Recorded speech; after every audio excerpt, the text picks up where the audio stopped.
Good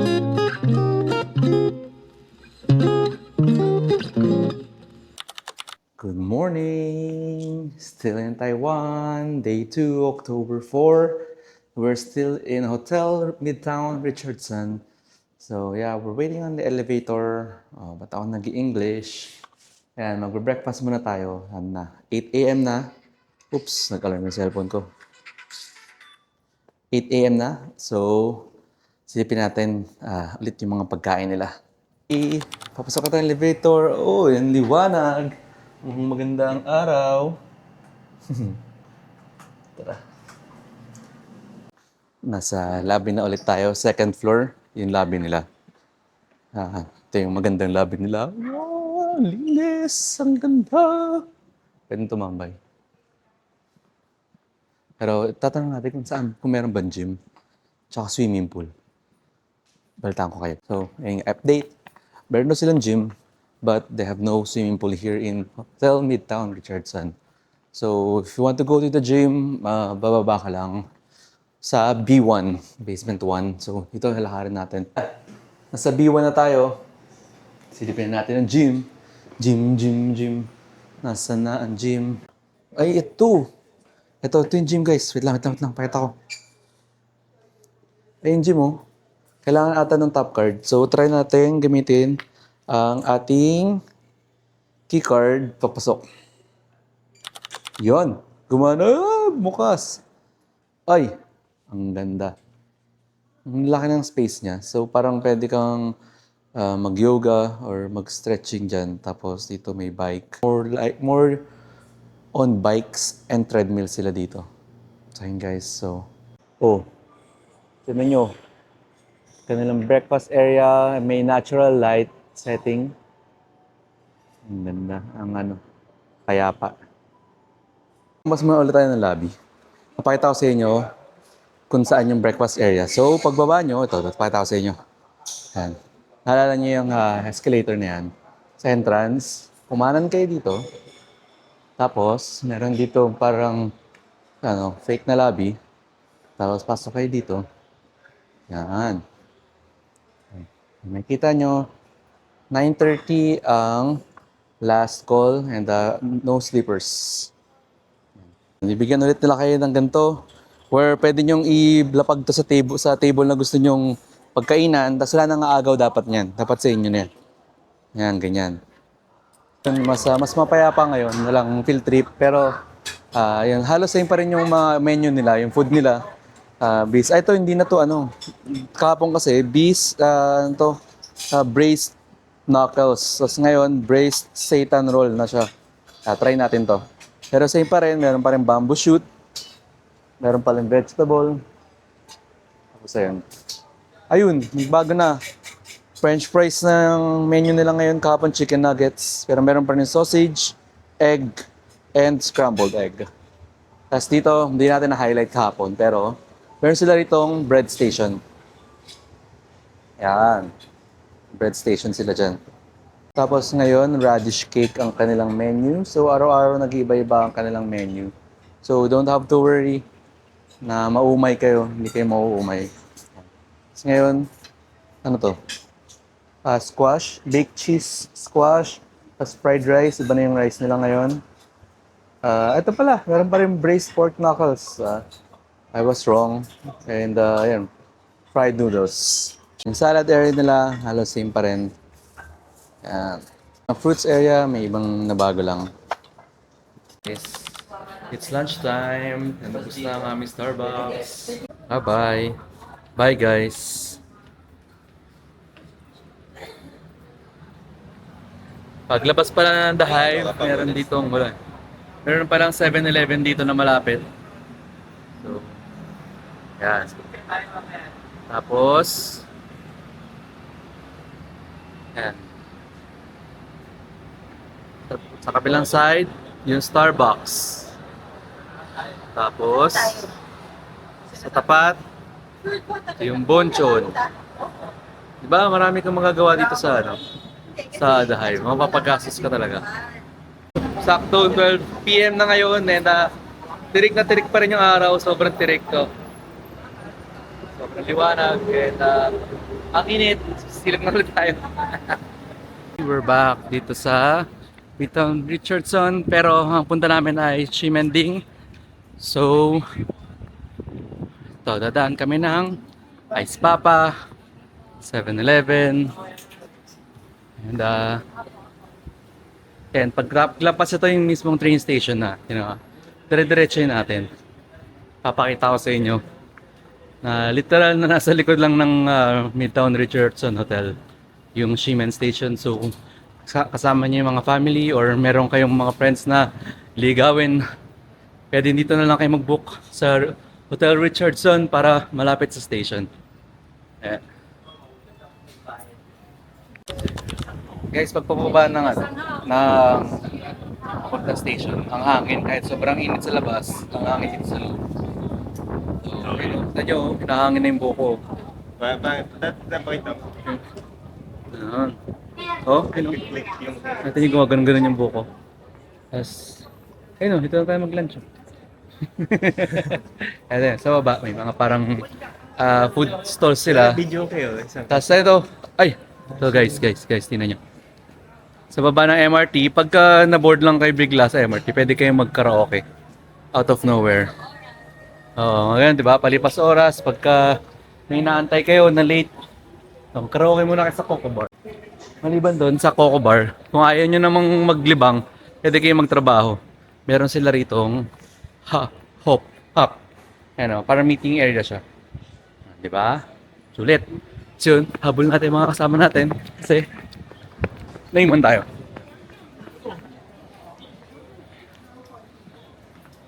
Wala si Charm. Ka-workmate ko. Magana tayo. Tapos sa 7-Eleven ng Ximen Station din, meron din silang 7-Eleven dito. Tapos meron din dito ng mabibiling mga cards, MRT cards na may mga design. Yan, may mga options. Diba? So, yan, pagpasok no, pwede na agad. Okay, dito kami sa labas, tirik na tirik. Tara, weather update. Weather update, Miko. Mainit. Mainit ngayon, tirik na tirik. 12 p.m., 35 degrees Celsius. 35 degrees. Dito kami sa Ximending na street sa road. And ayun, mag-sunscreen kayo. Tapos, huwag niyo akong gayahin na naka-long sleeves. Papawisan lang kayo. Dala kayo na ito, sombrero. Sombrero, gitna ng Ximending. Ayan lahat ng mga vloggers na vlog na to, pero iba-vlog ko na rin. Kasi nanggagaya lang tayo. Pop Mart. Ayan. Tapos yung sa tabi niya, may nakaharang na Coca-Cola, pero yung sa tabi niya, yung sikat na ano to? Milk tea shop. Tignan nyo, ano oras na? 12 p.m. Ang haba ng pila, abot hanggang next station. Hindi, joke lang. Oo, try nyo ng gabi. Tapos mag-date din kayo with your bro. Yeah. Hindi, joke lang. Masarap ang milk tea. Masarap yung milk tea. Ano lang, yung milk tea nila, hindi siya malamig. So, mainit siya, matamis, mainit. At some point, mauuhaw ulit kayo eh. Oo, parang gusto mo ng tubig. Parang, so mag-ready lang kayo ng tubig para hindi kayo mauuhaw habang nasa travel kayo. Pero masarap yung ano nila, yung dim sum ba yun o yung parang Xiaolong bao. Masarap, legit. May try kaming local cuisine dito, Achung flour rice noodle. Ayan. Picture lang natin kung paano ginagawa yung noodles. Isa lang yung menu nila, you can order small or large, 80 or 60 Taiwan dollar. So yeah. Thank you. Mainit. Busy si Benji, ako muna yung makakasama nyo guys. Gayos siya ng travel ng family niya. Dito kami sa 7-Eleven guys. Sa 7-Eleven uli kami guys. Pero ako muna yung kasama nyo guys. Meron kaming office mate na bibili ng relo dito. Kaso wala daw card. Kaya ayun. Bibili lang. So nandito tayo sa bilian ng relo, pero hindi namin alam kung ano. Ayan. So.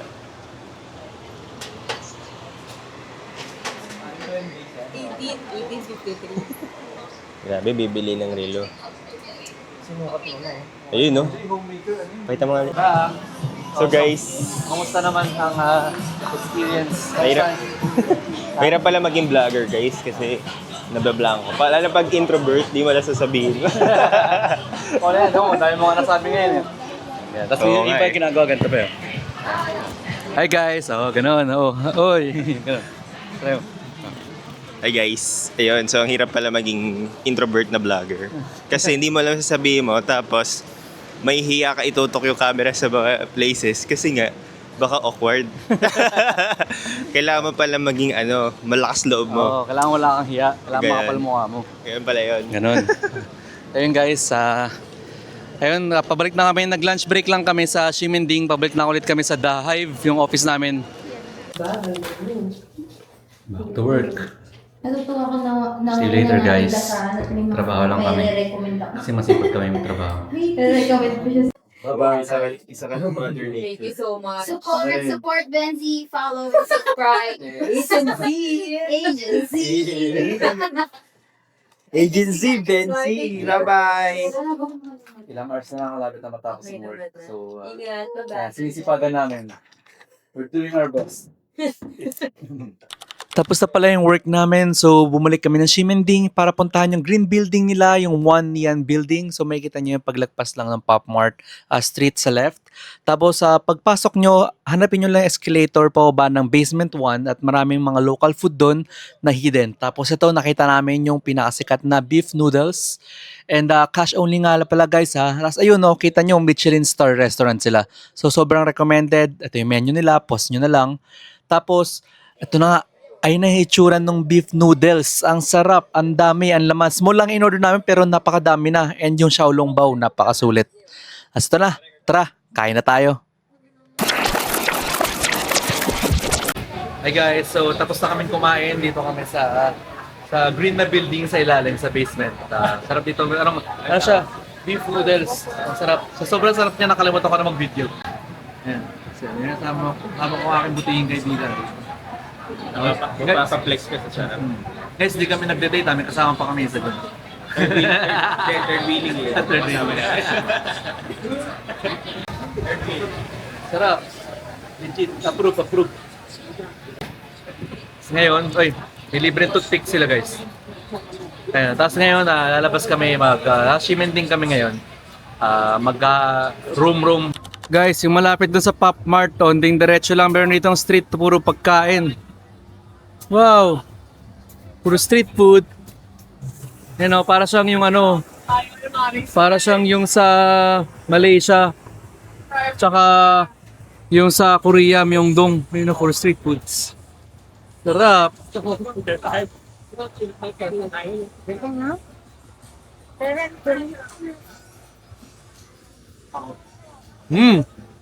Patakam. Uy, ito na yun. Yung ice cream. Tapos bumalik kami sa green building kasi naghahanap ako ng MRT card na parang kakaiba, na unique. Kayo natin nyo, may mga Yakult, may mga Katingko, may mga teddy bear, may mga Pokeball, may Doraemon. So ayun, sa pagbalik mo ng green building, yung Xi'an building, akit ka lang ng 4th floor. Tapos sa 4th floor namin room, puro laruan. Puro mga laruan, puro mga figurines, mga anime. Actually, more on anime and Pokemon. So, ayan, may napili na kami. Napili namin yung Yakult at yung Pokeball. Hirap na hirap akong piliin yan. So, ayan, bato, pick. So, yun na nga, magbabayad na nga tayo. And yung Pokeball, around 6.15 new Taiwan dollar siya. Tapos yung Yakult, around 5.15 new Taiwan dollar. And sulit naman na siya kasi magagamit ko siya buong trip. And pwede rin gamitin yung load ng cards sa Airport Express. So yeah, sulit na sulit siya. And souvenir. So yun guys, ayun nga, naubos ang oras ko sa kakahanap ng MRT cards. Meron kaming Yakult. At may Pokeball. Ang ganda. So yun nga, parang feeling ko, sulit naman kung bumili ka ng ganito, lalo na kung syempre plan mong bumalik-balik ng Taiwan. Pwede mo kasi i-keychain. Tapos ito na yung reloadable na card. So yung mo, card 2 guys, oh.